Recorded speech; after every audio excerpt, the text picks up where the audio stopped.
states that were harshly impacted by this storm. I would also like to address the chaotic scenes in Minnesota over the weekend. Nobody in the White House, including President Trump, wants to see people getting hurt or killed in America's streets. This includes Renee Good, Alex Preddy, the brave men and women of federal law enforcement, and the many Americans who have been victimized at the hands of illegal alien criminals. Saturday's shooting remains under active investigation by Homeland Security Investigations and the FBI.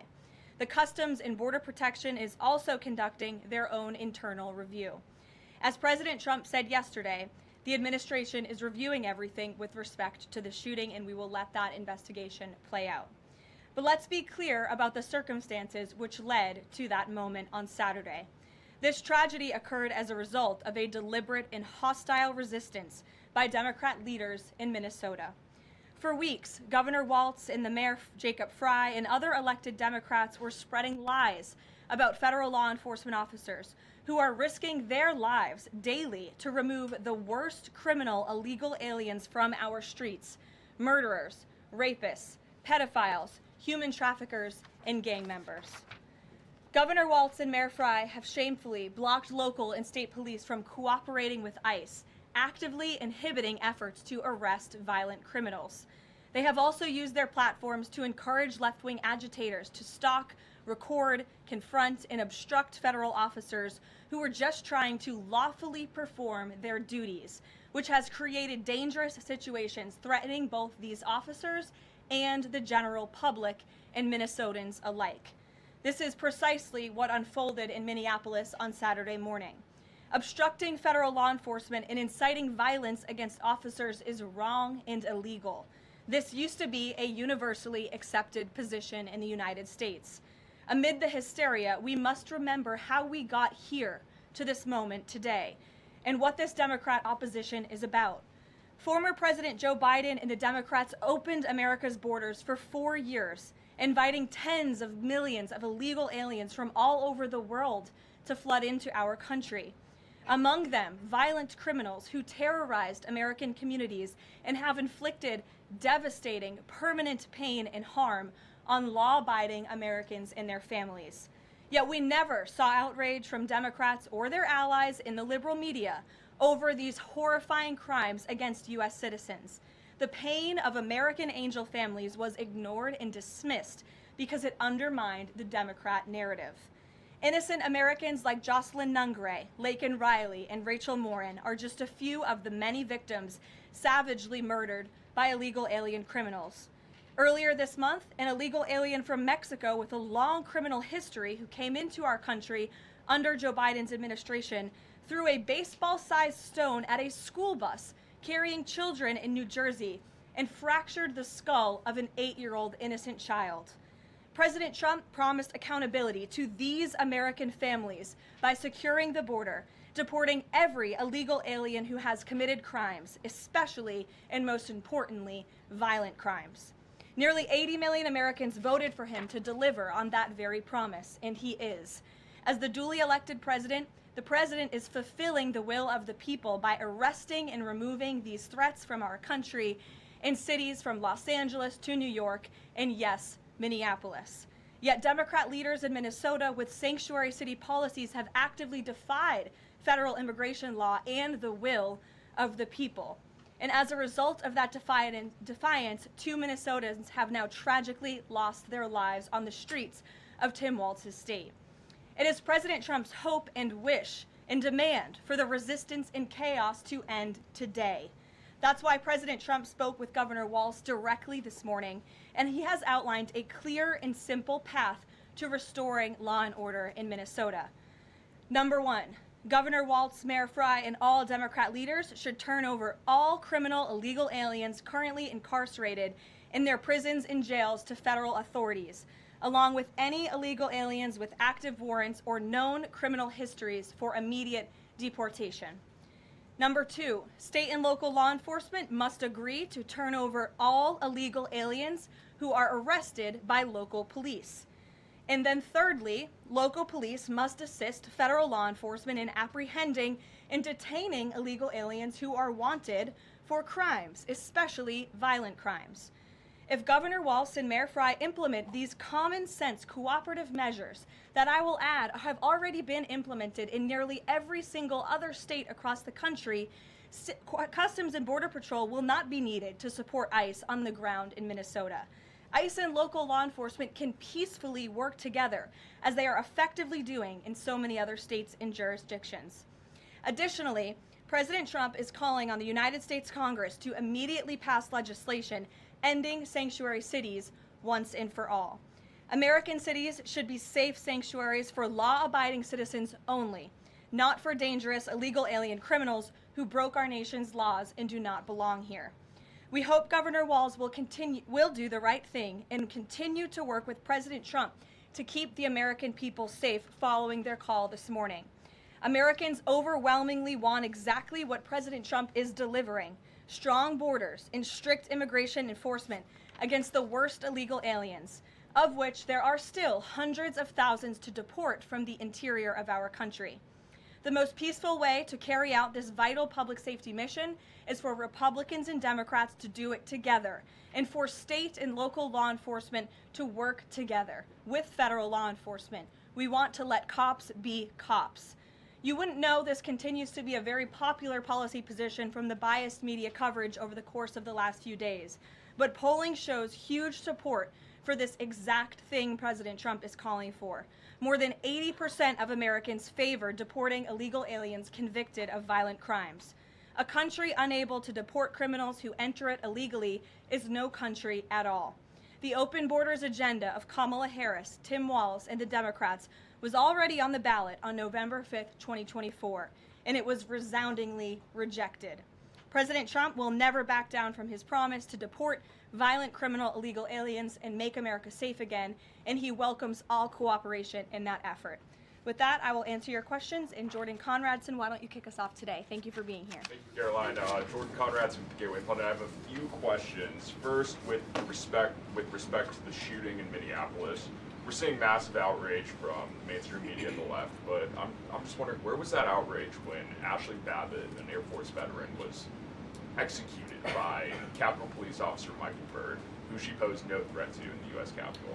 Well, you raise a very important point, which I also believed I just raised as well in those opening remarks, in that there has no doubt been selective outrage by the liberal biased media in picking and choosing victims and highlighting their stories. And as I've said, President Trump does not want any Americans to lose their lives in the streets of America and in American communities across the country. He believes what happened on Saturday is a tragedy, but every life is equal to President Trump, and that's why the lives of Laken Riley and Jocelyn Nungray continue to matter to him and be an utmost priority to him to this very day. And it's unfortunate that we did not see the same type of sensationalist media coverage over the tragic deaths of those innocent American women and girls across the country as we are in the wake of this tragedy that took place on Saturday. Gabe. Sure, go ahead, Jordan. I want to get your response to this. The Arizona Attorney General, just days before this shooting in Minneapolis, she seemingly encouraged rioters to go out, shoot, and kill ICE agents. And I'll quote her here. She said, "If you reasonably believe your life's in danger and you're in the house or in your car or on your property, you can defend yourself with lethal force." And she said that you can't tell if ICE agents are law enforcement or imposters, and it becomes an issue of whether you reasonably believe they were law enforcement. Do you have a response to that, and does the White House believe that she should be held accountable for these remarks? Such dangerous rhetoric, as I pointed out, is exactly what has brought us to this position today, where you have elected Democrat officials across the country who are encouraging left-wing agitators and crazy people to go out and unlawfully obstruct lawful immigration enforcement. Again, these brave men and women of ICE and Border Patrol and the federal enforcement are just trying to do their jobs to enforce our nation's immigration laws and to go after the worst of the worst in this country. I would encourage everyone in this room, and I would encourage the Arizona Attorney General to look at the video of an ICE agent in Minneapolis. He was approached by left-wing agitators who were honking their horns and were screaming slurs at him. And he rolled down his window and he said, "What are you doing? I am out here trying to catch a child predator, somebody who has convicted crimes against an innocent child, and you are trying to obstruct me from doing my job." This rhetoric against ICE, comparing them to Nazi Gestapo, Donald Trump's police force, is despicable, it is shameful, and it is precisely what has led to the escalation of tensions in Minneapolis and in other places across the country. Gabe, go ahead. Be looking into her for justifying violence? I would defer you to the Department of Justice on that. Thank you, Caroline. Regarding Minnesota, on Saturday, the Department of Homeland Security posted that Preddy looks like he wanted to do maximum damage and massacre law enforcement. Stephen Miller on Saturday posted that, or called Preddy a would-be assassin. Why did administration officials jump to conclusions before an investigation had even been conducted? Well, look, this has obviously been a very fluid and fast-moving situation throughout the weekend. As for President Trump, whom I speak for, he has said that he wants to let the investigation continue and let the facts lead in this case. With regards to the deployment of Tom Homan to Minneapolis, should the deployment of Mr. Homan to Minneapolis be seen as a sign that the president is dissatisfied with how the officials on the ground had handled the incident? No, Mr. Homan is doing an exceptional job, and he has been working with Secretary Noem and President Trump over the course of the last year. Secretary Noem still has the utmost confidence and trust of the President of the United States, and she's continuing to oversee the entire Department of Homeland Security and all of the immigration enforcement that's taking place across the whole entire country. Of course, Secretary Noem is also in charge storm where hundreds of thousands of Americans have been impacted by that. So Border Czar Homan is in a unique position to drop everything and go to Minnesota to continue having these productive conversations with state and local officials, and I know that he's catching a plane in just a few hours to do just that at the request of the president. Jennifer. On Saturday's shooting, has the president been briefed, and have you been briefed on specific details of the shooting? How many shots were fired? How many guns discharged? And I mean, did the protesters' gun go off, or only the officers' guns? Do you have any of those details? Again, the investigation is continuing, Jennifer, and we will let the facts lead and we will let the facts play out in this investigation. I do know that HSI and FBI are conducting interviews with those that were involved and the agents who were involved in this unfortunate tragedy on Saturday. Are they keeping the president up to date on all those details? The president is obviously very much on the ball with respect to this investigation. I think he's made that quite clear with the various statements that you've seen him put out, and also the 4 points that the president has outlined as well to Governor Walz, and to encourage him to cooperate with ICE and with the administration. Mary. Thanks, Caroline. To follow on Gabe's question, Secretary Noem said Alex Preddy committed an act of domestic terrorism. Stephen Miller labeled Preddy a domestic terrorist. Does the president agree with them? Look, as I've said, I have not heard the president characterize Mr. Preddy in that way. However, I have heard the president say he wants to let the facts and the investigation lead itself. Was he alarmed to hear his top officials referring to him in that way, rushing to that judgment? Danny, go ahead. Thanks, Caroline. On Stephen Miller's comments, will Stephen Miller be apologising to the family of Alex Preddy for calling him, quotes, an assassin who tried to murder federal agents, despite the fact that, as you say, this is still under investigation? Look, again, this incident remains under investigation, and nobody here at the White House, including the President of the United States, wants to see Americans hurt or killed and losing their lives in American streets. And we mourn for the parents. As a mother myself, of course, I cannot imagine the loss of life, especially losing one's child. And that same empathy from the President goes for the parents of angel families, parents of victims of illegal alien crime across our country as well, and that's exactly why the President continues to be wholeheartedly committed to deporting the worst of the worst criminals from our country. Why don't we go to the back? Kelly. Caroline, does the president believe that the killing, though, was a mistake? Has he expressed that at all? Again, the president has said, we have to review it, and this investigation needs to continue, and he's letting the facts on the investigation lead itself. Does he want the body camera footage to be released to the public? Now, that's not something I've heard the president commit to, so I won't do that from the podium. Sure. Caroline, how serious is the administration taking allegations that local and state officials in Minnesota are actively coordinating with demonstrators through encrypted or non-encrypted communications, as well as providing government resources to impede immigration enforcement operations? I'm sorry, Carrie, could you repeat your question?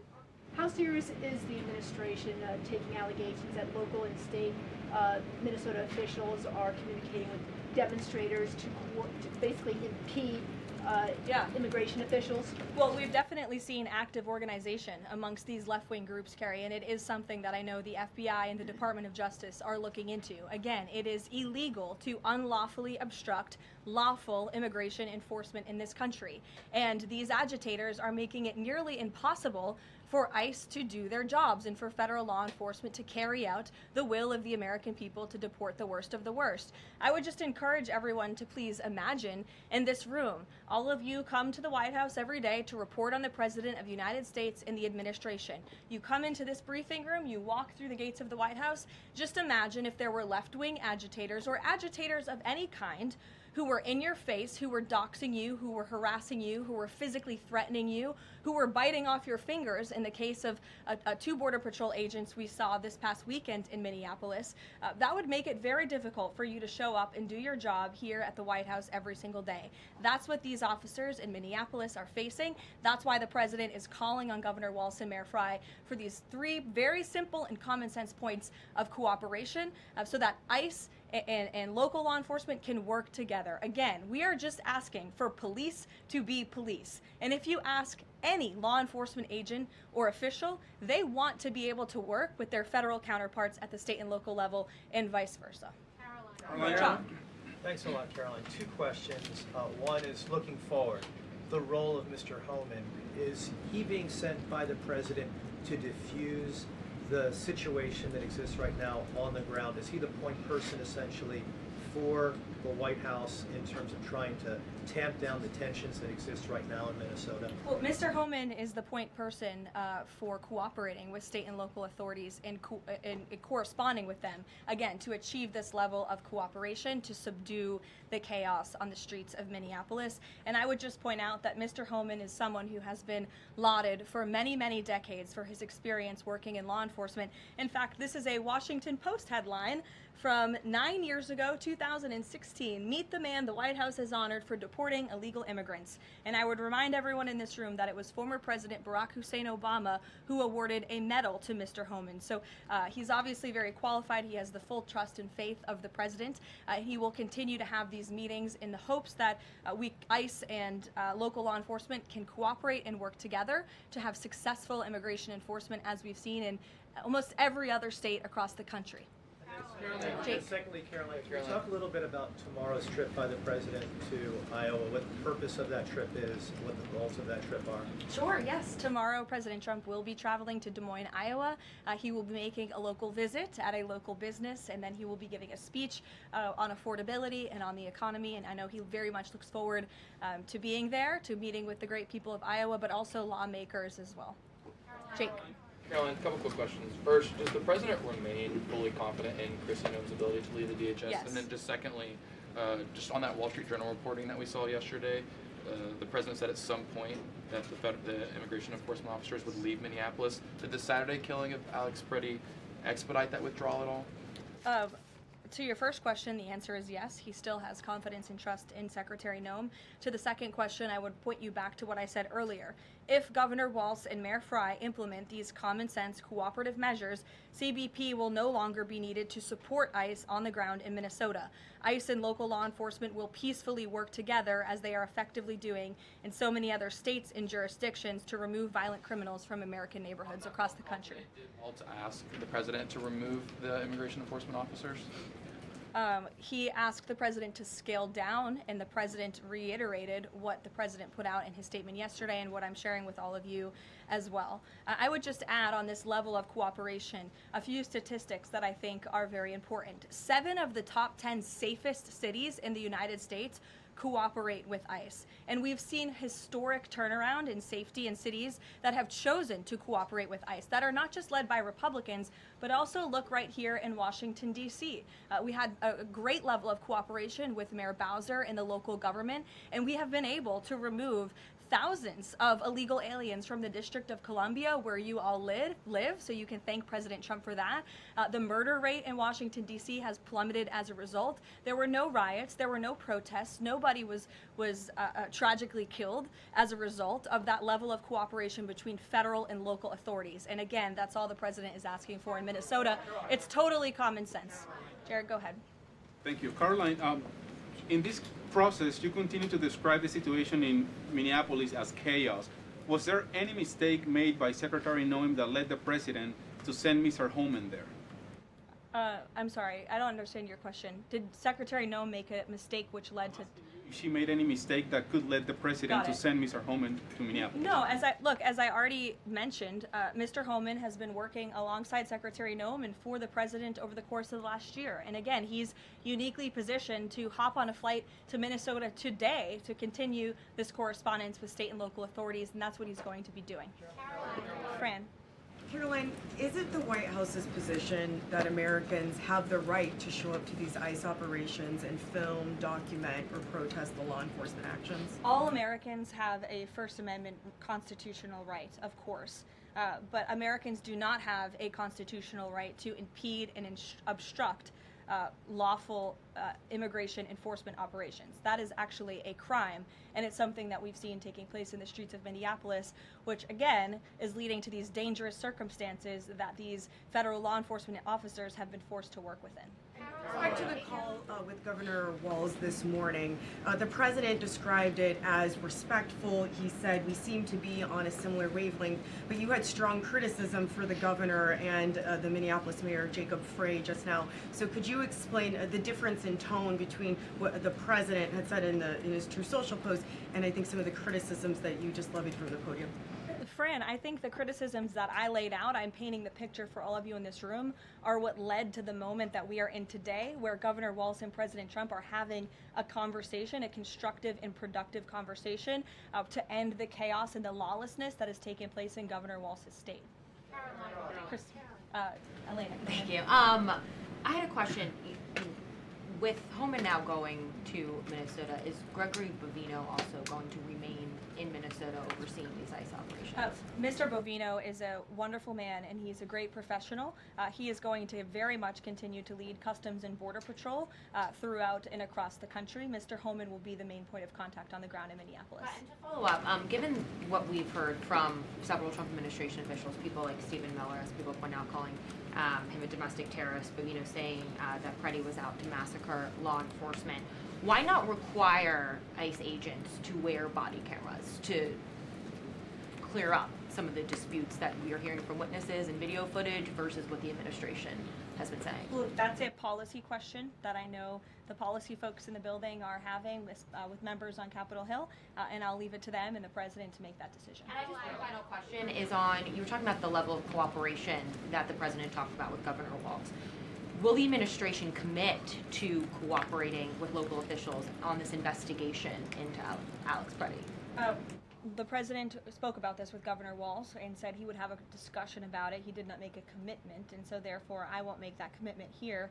I would just remind all of you in the media, because I've seen a lack of reporting on this fact, there are investigations into what took place on Saturday. The Homeland Security investigations and the FBI have teamed up for an investigation, and there's also an internal CBP investigation, an internal review of what is happening on the ground in Minnesota. The president supports those investigations, and as I've said repeatedly, he wants to see them move forward. Phil. FBI Director Kash Patel said in a Sunday interview, quote, "You cannot bring a firearm loaded with multiple magazines to any sort of protest." Does the president believe the Second Amendment rights remain in effect even when protesting? The president supports the Second Amendment rights of law-abiding American citizens, absolutely. There has been no greater supporter or defender of the right to bear arms than President Donald J. Trump. So while Americans have a constitutional right to bear arms, Americans do not have a constitutional right to impede lawful immigration enforcement operations. And any gun owner knows that when you are carrying a weapon, when you are bearing arms, and you are confronted by law enforcement, you are raising the assumption of risk and the risk of force being used against you. And again, that's unfortunately what took place on Saturday. Will his mission continue to be focusing on illegal immigrants with a criminal history, or will it be on illegal immigration generally? Mr. Homan will continue to enforce our nation's immigration laws, especially deporting the worst of the worst criminals in Minnesota who have committed violent offenses. And I would just remind all of you that this important work is continuing to be carried out. In just the last few days, I'm happy to provide this packet to anyone in the room. ICE has arrested multiple violent criminals, illegal aliens within Minnesota. Many of them have convictions for assault, driving under the influence, fraud.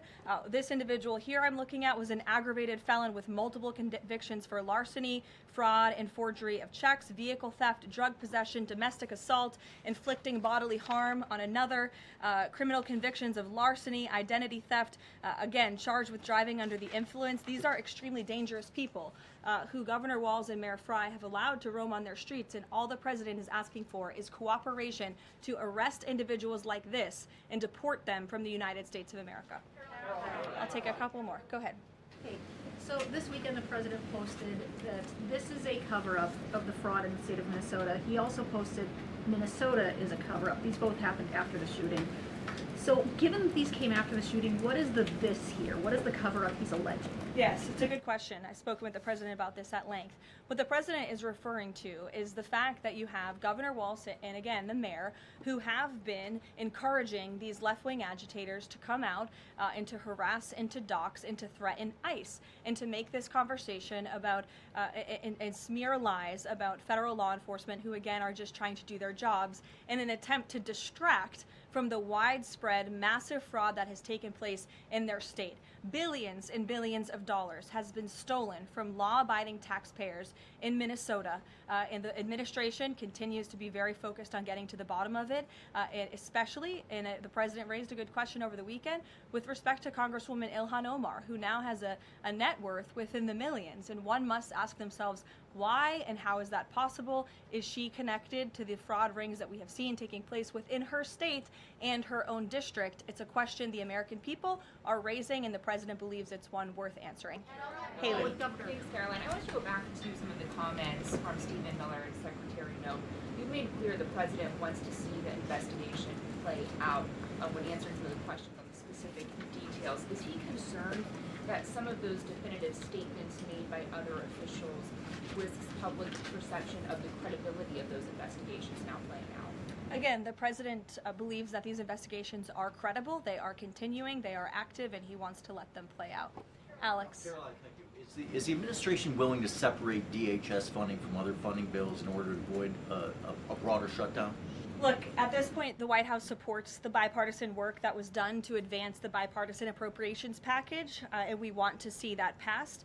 Policy discussions on immigration in Minnesota are happening. Look, the president is leading those discussions, as evidenced by his correspondence with Governor Walz this morning, but that should not be at the expense of government funding for the American people, which would include, as you know, Alex, FEMA funding, and we are in the midst of the storm that took place over the weekend, and many Americans are still being impacted by that. So we absolutely do not want to see that funding lapse, and we want the Senate to move forward with passing the bipartisan appropriations package that was negotiated on a bipartisan basis. And secondly, there's another round of Russia-Ukraine talks this weekend, Sunday. I wonder if you can walk us through with the president, how he'll be involved in that, if at all. We'll be talking to President Putin, President Zelensky ahead of those meetings. I'm not tracking any scheduled calls at this point in time. However, the president remains deeply involved, and of course he's being apprised by his advisors, namely Jared Kushner and Special Envoy Witkoff, on these talks. They had a multilateral meeting this past weekend, which didn't get a ton of coverage, but that was historic in nature, where the president's team has really brought two sides of this war to the table able together to move the ball closer towards peace. So the president is not giving up on the peace process. He obviously just met with President Zelensky when we were in Davos, Switzerland, but I'm not tracking any calls scheduled for this week. On one more foreign policy point, I will point out, as you all saw, the last remaining body of the hostages, Israeli hostages in Gaza, has been returned. This is a huge foreign policy feat for the President of the United States, for the State of Israel, and frankly for the whole world. The President made the impossible possible, and so it's great news for the President, for the United States, for our allies, and also for peace in the Middle East. And I understand that more than 20 new additional countries have also signed up to join the newly established Board of Peace with respect to the rebuilding of Gaza, which is another historic accomplishment for this president. So thank you all very much, and we'll see you in Iowa tomorrow. Did the president talk to us?